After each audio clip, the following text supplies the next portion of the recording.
મારા મન ગણપતિમાં કઈ ફરક નહીં. હા તો આજની બે તો ચાલો. વાત સાચી.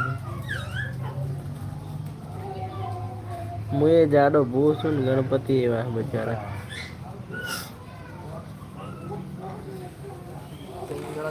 ભાઈ કોમેન્ટ કરો, ફોલો કરો, કેવા છે કેજો. હા એમ કેવાનું. મને યાર એવું આવડતું નહીં. કે બોલવું પડે હવે. હવે એમ કે કેવા છે તો હું તો એમ કહું કે ઠાકોર છીએ. એને આ કે કેમ છું કેવા છો તો હું તો કહું ઠાકોર છીએ. હું તો હા એના વાતો કરવાની હોય. નવા ગણપતિ દોરાવા હોય તો ઓર્ડર આલજો. સારી સારી ડિઝાઇનમાં દોરી આપશે. પેન્ટરિંગ સમ્રાટ કાંજીબાની કોમેડી. કાંજીબાની કોમેડી. લાઈક કરો, ફોલો કરો, શેર કરો.